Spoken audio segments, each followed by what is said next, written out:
Movie की शुरुआत होती है एक जंगल से, जिसमें हमें एक लड़की को दिखाया जाता है। उसका नाम अजरियल होता है। दरअसल वो उस समय एक पौधे से फूल तोड़ रही होती है। तभी उसे अचानक से एक खौफनाक सी आवाज सुनाई देती है। वो उस समय काफी डर और सहम जाती है। इसी बीच हमें उसके दोस्त को दिखाया जाता है, जो कि आग जलाकर बैठा होता है। फिर अजराइल जल्दी से जाकर आग को बुझा देती है और उसे चुप रहने का इशारा करती है, क्योंकि यहाँ पर एक शैतान होता है जो कि छोटी सी आवाज सुनकर उसकी तरफ आ जाता है और जो भी आवाज करता है उसे मारकर खा जाता है। फिर वो दोनों चुपचाप बैठकर एक साथ वक्त गुजारने लगते हैं। इसी दौरान अजरियल अपने दोस्त को एक ब्रेसलेट देती है, जो कि उसने खुद फूलों से बनाया होता है। इसी बीच उन्हें पहले जैसी खौफनाक सी आवाजें सुनाई देती हैं। वो दोनों अलर्ट हो जाते हैं और वहाँ से भागना शुरू कर देते हैं। इसके बाद अजरियल का दोस्त उस आवाज का पता लगाने जाता है कि आखिर ये आवाज है क्या और ये आ कहाँ से रही है। काफी देर होने के बाद भी अजरियल का दोस्त वहाँ पर वापस नहीं आता। उसे उसकी चिंता होने लगती है।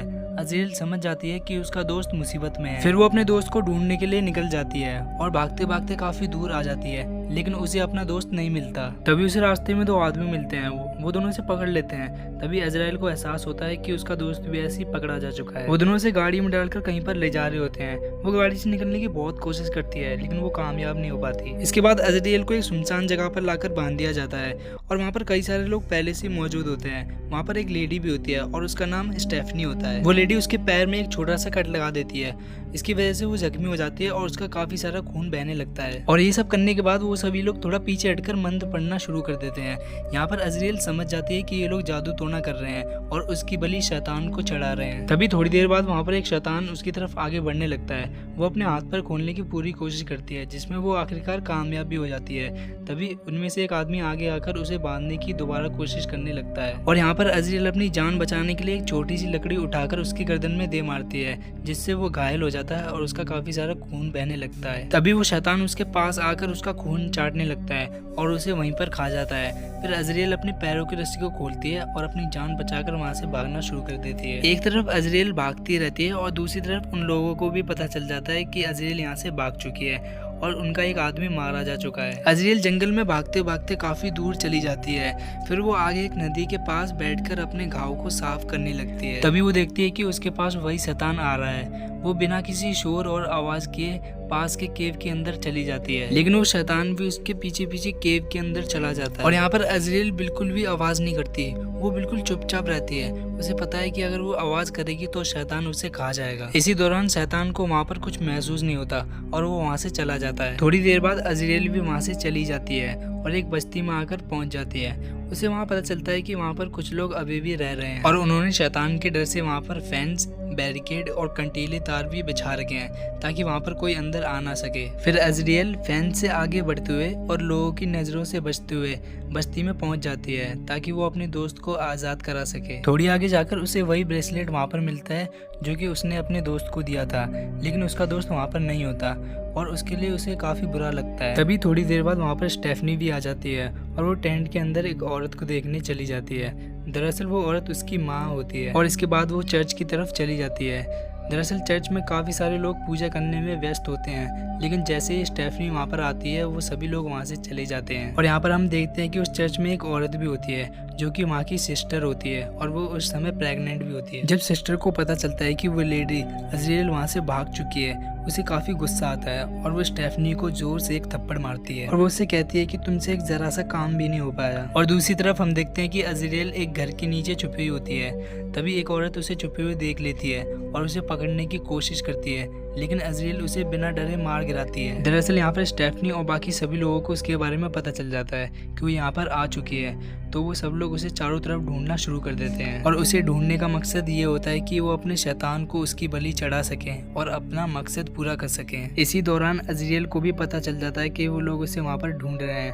अजरियल अपनी जान बचाकर वहाँ से भागने लगती है, लेकिन बदकिस्मती से उसका पैर फेंस में ही फंस जाता है। लेकिन जैसे तैसे वो अपना पैर निकालकर वहाँ से भाग जाती है और काफी दूर आ जाती है। इसी बीच रात भी होने लगती है और वो एक पत्थर पर बैठकर आराम करने लगती है, लेकिन उसी पत्थर के पास एक शैतान भी बैठा होता है और वो अजरियल पर हमला करने की कोशिश करता है, लेकिन वो अपनी जान बचाकर वहाँ से भाग जाती है और भागते भागते सड़क पर आ जाती है और उसे अब ये बात समझ आने लगती है कि यहाँ पर एक नहीं बल्कि बहुत सारे शैतान हैं। तभी एक आदमी उसके पास आकर अपनी गाड़ी रोक लेता है। वो आदमी उससे पूछता है कि आखिर तुम हो कौन और यहाँ पर क्या कर रही हो। अज़रियल उससे बिना कुछ बोले चुपचाप गाड़ी में जाकर बैठ जाती है और वो आदमी उसे गाड़ी में लेकर वहाँ से चला जाता है। अब वो आदमी उससे गाड़ी में फिर से पूछता है कि क्या तुम्हें भूख लगी है, लेकिन अज़राइल इस बात का जवाब नहीं देती, वो बिल्कुल चुप रहती है। दरअसल यहाँ पर वो किसी से बात करना नहीं चाहती। थोड़ी देर बाद वो आदमी गाड़ी में तेज म्यूजिक चला देता है, जो कि वो उस समय बहुत बड़ी गलती कर देता है। लाउड म्यूजिक की आवाज़ सुनकर वो लोग वहाँ पर चले आते हैं। तभी एक आदमी गाड़ी के सामने आकर खड़ा हो जाता है और उस आदमी को गोली मार देता है, जिसकी वजह से गाड़ी डिसबैलेंस हो जाती है और गाड़ी का एक्सीडेंट हो जाता है। अगली सीन में हमें दिखाया जाता है गोली लगने की वजह से वो आदमी तो मर जाता है, लेकिन अज़रियल अभी भी जिंदा होती है। वो वहाँ से जैसे ही भागने लगती है वो आदमी उसे पकड़ लेता है और दोनों के बीच में हाथापाई शुरू हो जाती है। इसी दौरान अज़रियल उस आदमी की गन छीनकर उसे ही गोली मार देती है, जिससे कि वो वहीं पर मर जाता है। फिर वो धीरे धीरे आगे बढ़ने लगती है। आगे चलकर वो अपने दोस्त को वहाँ पर देखती है। जैसे वो अपने दोस्त के पास जाने लगती है, उसका पैर एक पिंजरे में फंस जाता है और वो उल्टा लटक जाती है। दरअसल ये पिंजरा अज़रियल को ही फंसाने के लिए लगाया गया होता है। जैसे ही वो आदमी अज़रियल को मारने के लिए उसकी तरफ आगे बढ़ने लगता है, अज़रियल अचानक से उस पर हमला कर देती है और वो घायल हो जाता है। इसी दौरान शैतान भी वहाँ पर पहुँच जाता है और उस आदमी को मारकर खा जाता है। अब वो शैतान अज़रियल को भी अपना शिकार बनाना चाहते थे। वो उसकी तरफ उसको मारने के लिए आगे बढ़ने लगते हैं, लेकिन अज़रियल अपनी जान बचाने के लिए पेड़ पर चढ़ जाती है और वो यहाँ पर अपनी जान बचाने में कामयाब हो जाती है, लेकिन वो अपने दोस्त को बचा नहीं पाती। वो सारे शैतान उसे घसीट कर ले जाते हैं और उसे मार कर खा जाते हैं। अज़रियल को अपनी दोस्त की मौत का बहुत दुख होता है। वो उन लोगों से बदला लेने का सोच लेती है और वो वहाँ से चली जाती है। वो दोबारा से उसी बस्ती में चली जाती है जहाँ पर वो लोग रहा करते हैं। वो उन्हीं की तरह आवाज़ निकालती है, जिससे उन लोगों को लगता है कि उनका कोई साथी मुसीबत में है। वो लोग अपनी साथी को बचाने के लिए वहाँ से चले जाते हैं। इस चीज़ का फ़ायदा उठाकर अज़रियल उस जगह में घुस जाती है और चर्च के अंदर पहुँच जाती है। चर्च के अंदर पहुँचकर वो सिस्टर पर बंदूक तान देती है, लेकिन सिस्टर इस बात का इशारा करती है कि वो प्रेग्नेंट है और वो उसे नहीं मार सकती। इसी चीज़ का फ़ायदा उठाकर सिस्टर अचानक से अज़रियल पर हमला करके उसे घायल कर देती है। इसके बाद चर्च के लोग वहाँ पर आ जाते हैं और अज़रियल को पकड़कर एक ताबूत में जिंदा दफन कर देते हैं। इसी वजह से अज़रियल काफ़ी डर जाती है और परेशान होने लगती है। वो सोचने लगती है कि अब मैं यहाँ बुरी तरह फंस चुकी हूँ। इसी दौरान उसे ज़मीन के अंदर एक सुरंग दिखाई देती है। वो डरते डरते सुरंग के अंदर चली जाती है। काफ़ी आगे चलने के बाद उसे एक शैतान मिलता है और वो शैतान उसे देख भी लेता है। वो अपनी जान बचाकर वहाँ से भागती है और वापस ताबूत में आ जाती है। फिर शैतान भी उसी ताबूत में आ जाता है और उसे सूंघने लगता है, लेकिन वो उसे कुछ भी नहीं करता, क्योंकि लड़ाई के दौरान उसके हाथों पर सिस्टर का खून लग जाता है, जिससे वो शैतान समझने लगते हैं कि ये वही है जो हमारे बच्चों को जन्म देने वाली है। इस तरह से अज़रियल की जान बच जाती है और वो सुरंग के रास्ते टेंट से बाहर निकल जाती है। अब यहाँ पर सिस्टर को दिखाया जाता है जो कि अपने घाव को साफ कर रही थी।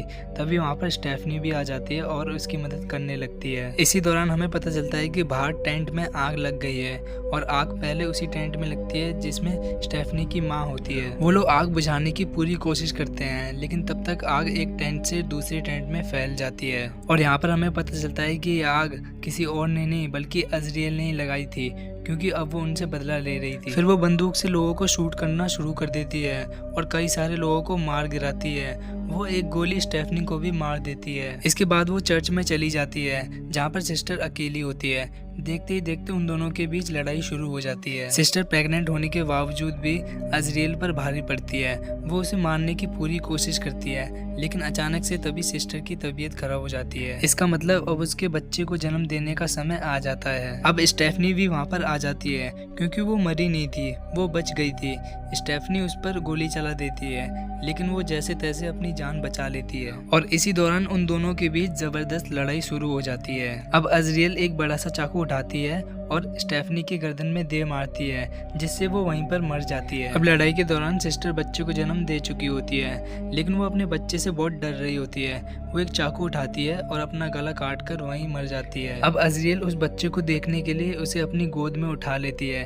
तभी वहाँ पर बहुत सारे शैतान आने लगते हैं। इसी दौरान हमें बच्चे का चेहरा दिखाया जाता है, जो कि काफ़ी भयानक होता है। वो बहुत ज़्यादा डरावना लगता है और देखने में वो इंसान का बच्चा बिल्कुल भी नहीं लगता। अब वो सारे शैतान अज़रियल के पास आ जाते हैं, लेकिन वो उसे कुछ भी नहीं करते, क्योंकि उन्हें लगता है कि वो उस बच्चे की माँ है। और वो सारे शैतान एक साथ खुशी से चिल्लाने लगते हैं और इस तरह से ये मूवी यहीं पर ख़त्म हो जाती है। मिलते हैं अगली वीडियो में, तब तक टेक केयर, गुड बाय।